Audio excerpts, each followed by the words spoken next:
출애굽기 20장 1절에서 17절의 십계명입니다.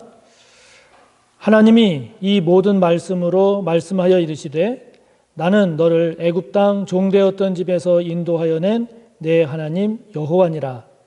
제1은 너는 나 외에는 다른 신들을 내게 두지 말라. 제2는 너를 위하여 새긴 우상을 만들지 말고 또 위로 하늘에 있는 것이나 아래로 땅에 있는 것이나 땅 아래 물속에 있는 것에 어떤 형상도 만들지 말며 그것들에게 절하지 말며 그것들을 섬기지 말라. 제3은 너는 내 하나님 여호와의 이름을 망령되게 부르지 말라. 제4는 안식일을 기억하여 거룩하게 지키라. 제5는 내 부모를 공경하라. 제6은 살인하지 말라. 제7은 간음하지 말라. 제8은 도둑질하지 말라. 제9는 내 이웃에 대하여 거짓 증거하지 말라. 제10은 내 이웃의 집을 탐하지 말라.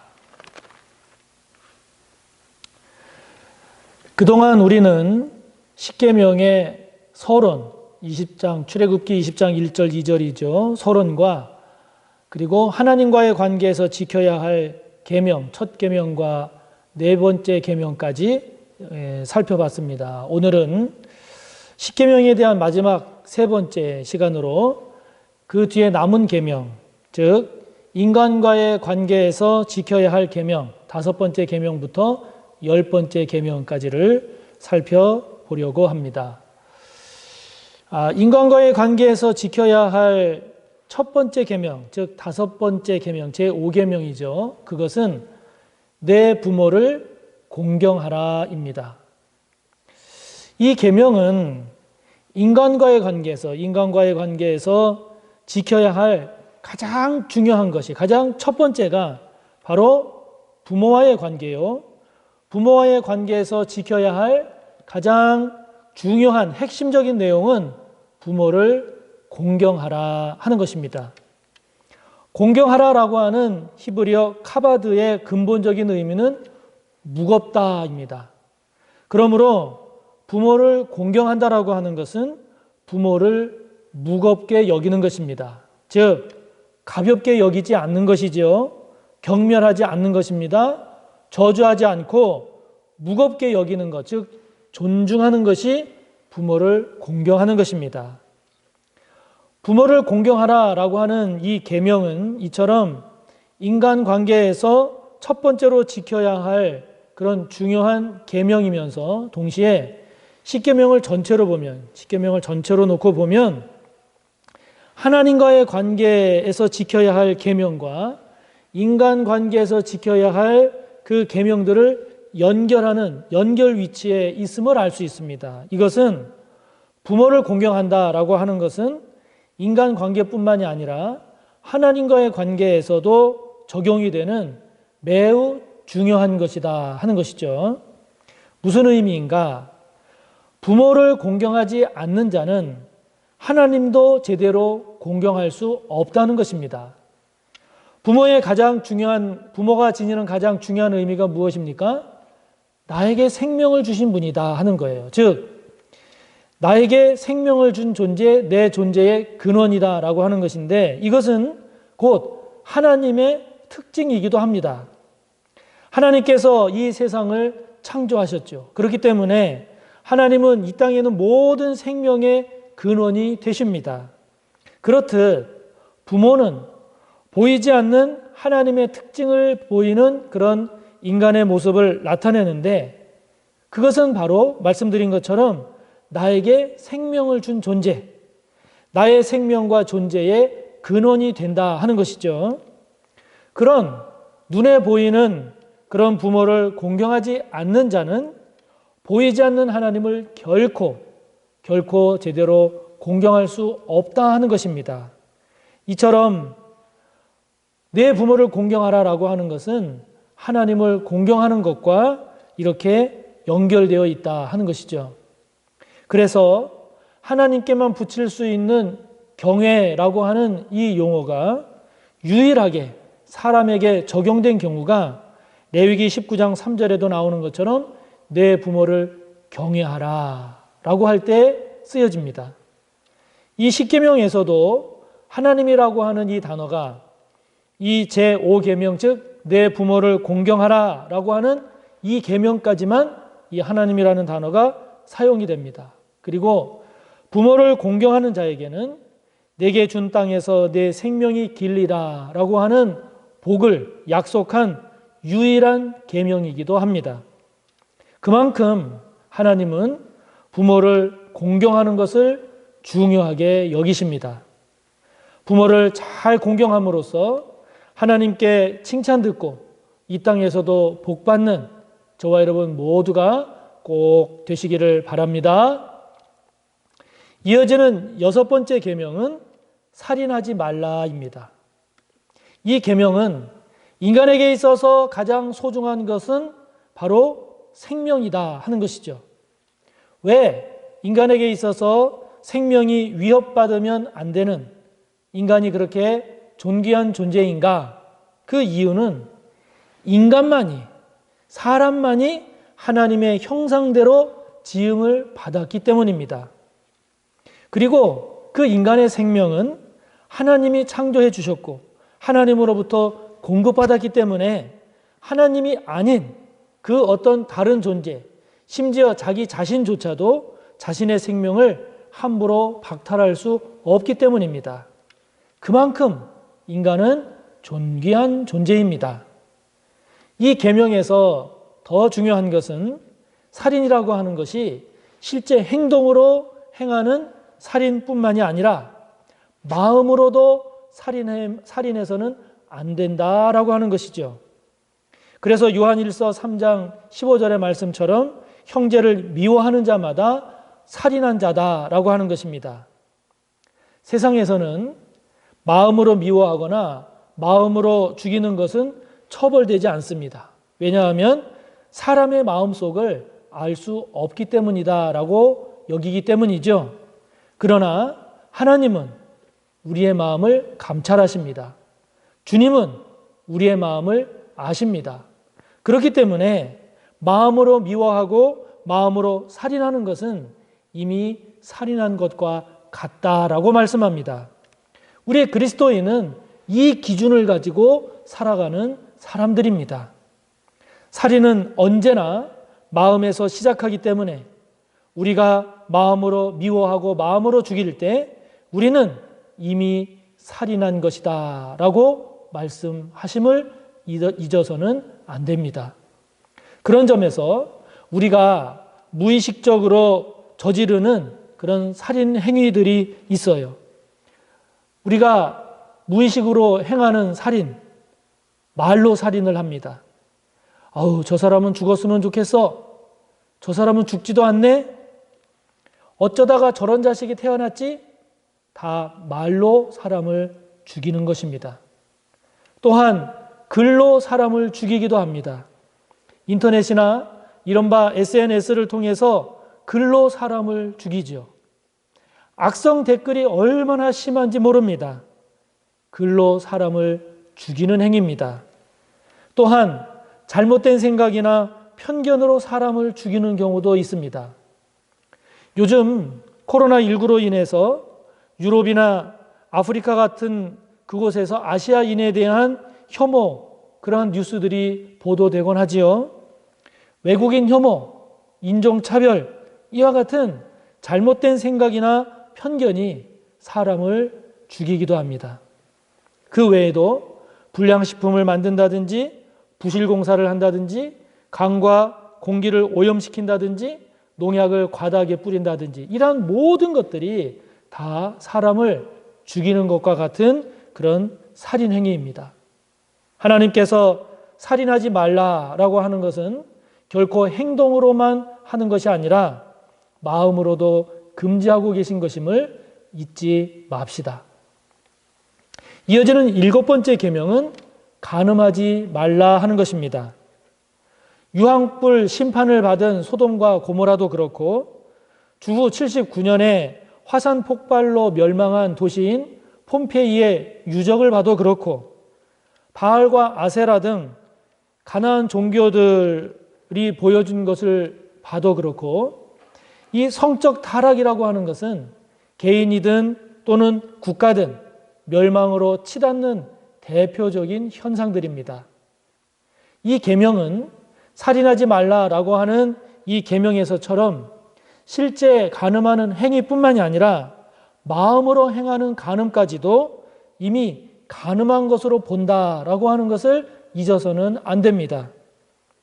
마태복음 5장 27절, 28절의 말씀처럼 여자를 보고 음욕을 품은 자마다 마음에 이미 간음하였다라고 하는 주님의 말씀을 기억해야 합니다.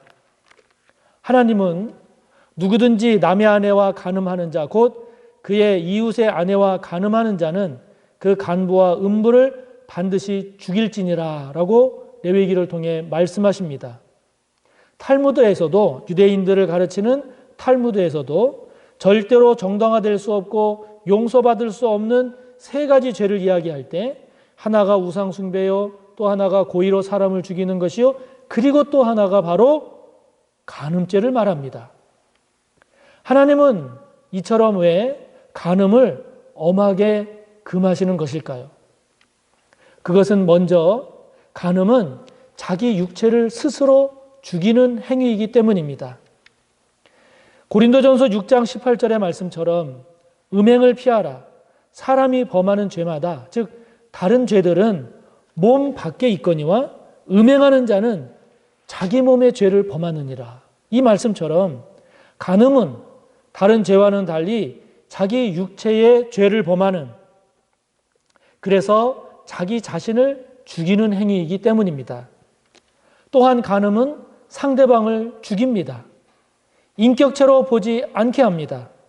간음한 후에는 그를 더 이상 인격체가 아니라 하나의 성적 대상으로 보게 합니다. 나아가서 간음은 간음한 자신과 상대, 그리고 양쪽 가족 모두를 죽이는 그런 행위이기 때문에 하나님께서 엄하게 금하십니다. 최근에 유력 정치인이 성범죄로 인하여 시장직을 사퇴해서 충격을 주기도 하지 않았습니까? 우리 사회가 점점 성인지 감수성이 점점 높아지고 성범죄에 대한 경각심이 점점 높아지고 있는 것은 매우 좋은 현상입니다. 그런 점에서 저 또한 목회자로서 더 조심하고 또 조심해야 할 문제가 바로 이 성문제임을 인식하고 있습니다. 모든 성도님들도 그런 점에서 저를 위해서 기도해 주시기를 바랍니다. 이와 관련해서 직접 음욕을 품은 것도 죄가 되는 것은 물론이지만 음욕을 품게 만드는 것도 죄라는 사실을 알아야 합니다. 최근에 발생한 이른바 N번방 사건을 비롯해서 얼마나 많은 음란물들이 인터넷 등에서 차고 넘치는지 모릅니다. 우리 사회의 이 음란 문화들 등 음욕을 품게 만드는 그것 또한 간음죄라는 사실을 깨닫고 저와 여러분, 우리 자신뿐만이 아니라 우리 사회가 더 거룩한 사회로 나아가는 데 있어서 우리 그리스도인들이 앞장서고 힘써 주시기를 바랍니다. 이어지는 8번째 계명, 8번째는 도둑질하지 말아라 하는 것입니다. 도둑질이 뭔가요? 도둑질은 일하지 않고 부당하게 소득을 취하는 것입니다.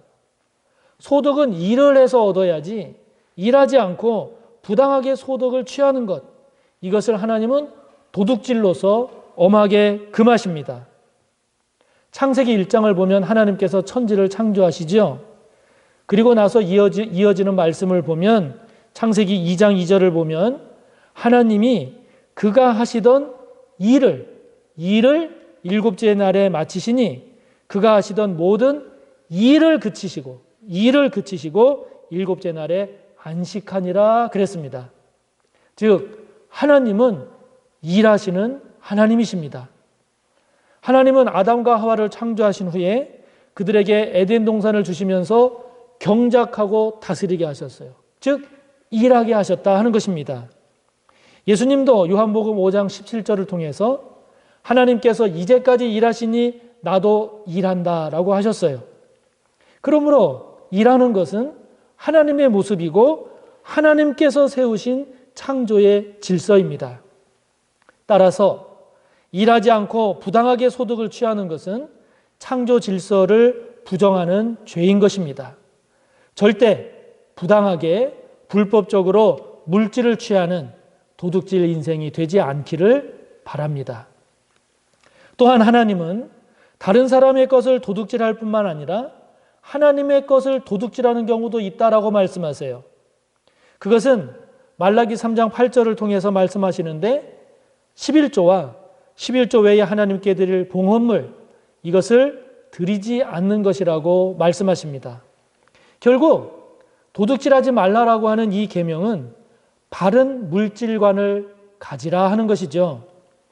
그리스도인으로서 가져야 할 바른 물질관 무엇일까요? 그것은 나에게 주어진 이 물질 속에는 최소한 3가지 몫이 있음을 인정해야 된다 하는 거예요. 첫 번째가 뭐냐면 그것은 반드시 하나님께 드려야 할 몫이 있다는 것이고, 두 번째는 다른 사람, 타인을 위한 몫이 있다 하는 것이고, 마지막 3번째가 내가 사용할 수 있는 몫이 있다라고 하는 것을 인정하는 것입니다. 이 모든 것을 다 부정하고 다 내 것이라 생각하고 그렇게 하기 때문에 내게 있는 것은 다 내 것이라고 생각하기 때문에 도둑질하는 인생, 도둑질하는 삶이 되는 것이죠. 물질의 탐욕에 사로잡혀 도둑질하는 인생이 아니라 하나님의 질서, 하나님의 말씀을 따라서 물질을 잘 다스리고 사용하고 섬기는 저와 여러분 모두가 되시기를 바랍니다. 9번째 계명은 내 이웃에 대해 거짓 증거하지 말라라고 하는 것입니다. 구약에 보면 북이스라엘의 아합 왕이 나봇을 죽이고 그 포도원을 강제로 탈취할 때, 그리고 예수님이 십자가에 처형될 때 모두가 다 거짓 증인들이 결정적인 역할을 했습니다. 이처럼 거짓을 증거하는 것은 고대로 올라갈수록 사람의 생명을 좌지우지하는 결정적인 역할을 하기도 했습니다. 잠언 6장 16절부터 19절을 보면 하나님께서 미워하시고 마음에 싫어하시는 것 67가지가 있다라고 이야기하면서 그 67가지 가운데 거짓된 혀와 거짓을 말하는 망령된 증인, 즉 거짓으로 증거하는 사람, 이와 같이 거짓에 관련된 것이 2가지가 들어있을 만큼 하나님은 거짓을 미워하고 싫어하십니다. 또 아까 말씀드린 것처럼 거짓 증거는 사람의 생명을 좌지우지할 만큼 결정적인 역할을 할 수도 있는 것이기에 매우 위험한 것이죠. 거짓 증거하지 말라라고 하는 말은 결국은 네가 하는 말이 곧 너의 존재다라고 하는 것을 잊지 말아라 하는 것입니다. 여러분, 말과 그 사람은 언제나 늘 같이 가는 겁니다. 하나인 겁니다. 그래서 그 사람이 어떤 사람인지를 알려면 그가 하는 말을 보면 알 수 있다라고 말을 하지요. 그래서 독일의 유명한 철학자인 하이데거는 말은 존재의 집이다라고 말을 했습니다. 말이 곧 그 사람이다 라고 하는 것이죠. 예수님도 마태복음 12장 36절 37절을 통해서 내가 너희에게 이르노니 사람이 무슨 무익한 말을 하든지 심판날에 이에 대하여 신문을 받으리니 내 말로 의롭다함을 받고 내 말로 정죄함을 받으리라 말씀하셨습니다. 이처럼 우리는 우리가 말한 대로 심판받는다라고 하는 것을 잊어서는 안 됩니다. 사람들 사이에서 쉽게 하는 거짓말 중에 가장 전형적인 것, 그것은 없는 말을 지어내는 것이죠. 상대방의 말을 의도적으로 왜곡하는 것도 대표적인 거짓말입니다. 자기에게 필요한 말만 하려고 하면, 자기에게 필요한 말만 하려고 마음 먹으면 성경 말씀만 인용해도 불경이 나온다라는 말이 있지 않습니까? 상대방의 말을 앞뒤 다 잘라내고 자기에게 필요한 말만 하는 것, 또는 과장해서 말하거나 또는 축소해서 말하는 것, 이 모든 것들이 다 거짓말하는 것이고 거짓 증거하는 것이죠. 교회만큼 헛소문이 많은 곳이 없다라고 하는 이 부끄러운 현실을 저와 여러분이 잊지 말고 거짓 증거하지 않는, 거짓말하지 않는 우리 모두가 꼭 되기를 바랍니다. 마지막 10번째 계명입니다. 10번째는 내 이웃의 집을 탐내지 말아라 하는 것입니다. 여기서 집은 주인에게 포함된 건물만을 말하는 게 아니라 모든 가족 그리고 그의 모든 소유물을 포함하는 포괄적인 의미로서의 집입니다. 따라서 이 계명은 내 이웃의 것, 즉 사람이든 재물이든 눈에 보이지 않는 권리든 내 이웃의 것을 탐내지 말아라 하는 것이죠. 하나님께서 우리에게 마지막으로 당부하시고 지키라고 명령하신 것은 결국 탐심을 물리치라 하는 것입니다. 탐심은 처음 인간 하와를 넘어뜨린 죄이기도 할 만큼 아주 고약한 죄예요. 그래서 예수님은 누가복음 12장 15절을 통해서 삼가 모든 탐심을 물리치라 하셨어요. 바울도 이 땅에서 죽여야 할 것들이 있는데 그것이 무엇인가 하니 음란, 부정, 사욕, 악한 정욕, 그리고 탐심이라고 그랬어요. 그러면서 탐심이 곧 우상숭배라고 강조했습니다. 여러분, 우리가 탐심을 물리쳐야 하는 이유는 모든 죄들이요, 모든 죄의 시작이 바로 이 탐심, 탐욕에서 시작하기 때문입니다. 사람이 이 탐심, 이 탐욕에 사로잡히게 되면 다른 게 다 안 보여요. 여러분, 사람이 탐욕에 사로잡히면 다른 게 보이던가요? 안 보여요. 심지어 하나님조차 안 보여요. 탐욕, 탐심. 그래서 이것이 얼마나 무서운 죄인지 모릅니다. 탐심을 극복할 수 있는 길이 뭘까요? 그것은 자족하는 삶입니다. 자족하는 삶. 지금 나에게 있는 것을 족한 줄로 알고 나에게 없는 것은 지금 그것이 나에게 있으면 나에게 해가 될 것을 하나님께서 아시고 지금 주시지 않았구나 라고 인정할 줄 아는 자족하는 삶이 탐심을 극복하는 길입니다. 자족하는 마음이 있어야 디모데전서 6장 6절의 말씀처럼 경건도 큰 유익이 있는 것이지 이 자족하는 마음이 없으면 경건도 유익이 될 수가 없다 하는 것이죠.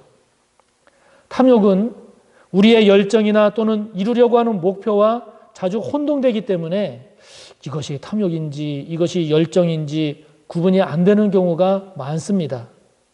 그것이 탐욕인지 아닌지는 나에게 자족하는 마음이 있는가 없는가로 살펴볼 수 있습니다.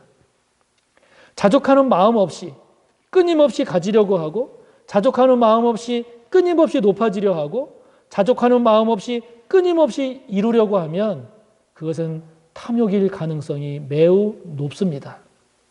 사랑하는 성도 여러분, 하나님께서 주신, 하나님께서 이것만큼은 꼭 지키라고 우리에게 주신 이 십계명은 결국은 우리를 복되게 하시려는 하나님의 우리를 향한 사랑입니다. 할렐루야! 우리를 힘들게 하고 우리를 얽매이게 하고 안 되게 하시는 것이 아니라 죄가 창궐하는 이 시대 속에서도, 죄된 이 시대 속에서도 하나님의 백성답게 하나님이 주시는 은혜와 복의 주인공으로 그렇게 살아갈 수 있도록 우리에게 주시는 하나님의 지혜입니다.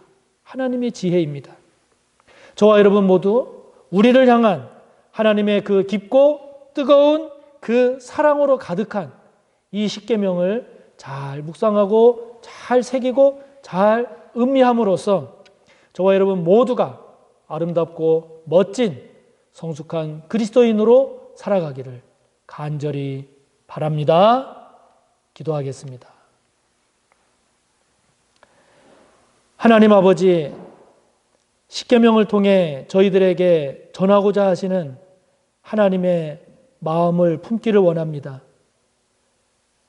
저희를 너무 사랑하시고 또 깊이 사랑하셔서 저희들에게 십계명을 통하여 저희들이 죄된 길로 가지 아니하고 죄된 시대 속에서도 거룩한 하나님의 백성으로 승리하며 복된 인생을 살아갈 수 있도록 우리에게 십계명을 주신 그 하나님의 마음을 품게 하시고, 그래서 저희들이 십계명을 통해서 우리에게 주신 그 하나님의 뜻을 놓치지 아니하므로 이 죄된 세상에서도 승리할 뿐만 아니라 거룩하고 멋진 하나님의 백성으로 잘 살아가게 하여 주시옵소서. 예수님의 이름으로 기도하옵나이다. 아멘.